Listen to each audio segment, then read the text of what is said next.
Assalamu alaikum. Welcome to the mailbox. I'm Yusuf Estes. We've got a question just coming in right now. It says, what do I say to protect me from evil? Well, the last two surahs of the Quran are very effective for that. Qul a'udhu bi rabbil falaq and Qul a'udhu bi rabbin nas, recited all the way through.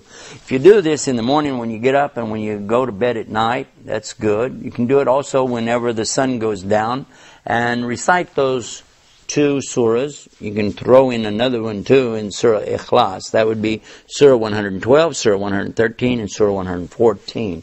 Reciting them, of course, in the Arabic language and understanding the meaning, that's a big benefit.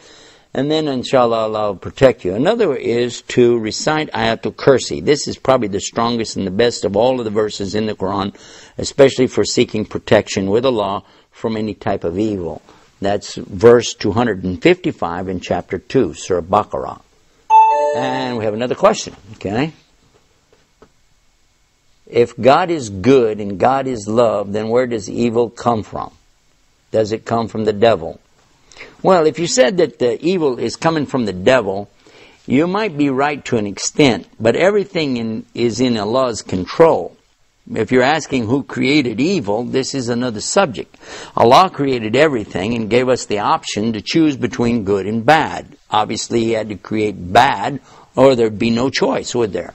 The choices that we make every day are what we're being rated on, and Allah wants us to make the right choices. This is why He's given us direction by sending prophets and revelations, such as the Bible, the Quran, and for us to follow the... Okay, here's another one. It says, why do most people believe Jesus Christ died on the cross for their sins?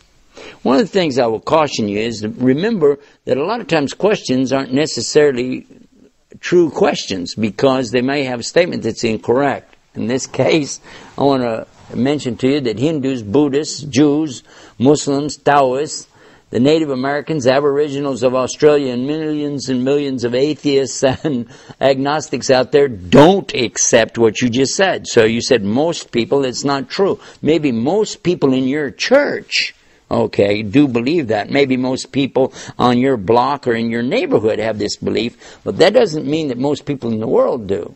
In fact, less than 20% of the world's population buy into the idea of Jesus dying on the cross for their sins, and even then, many of them can't exactly prove what that's all about.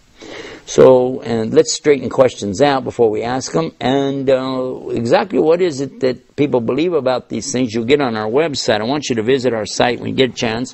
Go to islammailbox.com. It's just like one word, islammailbox.com. Send us your question, and maybe we'll be reading it for you here on the mailbox. Till next time, peace. Assalamu alaikum.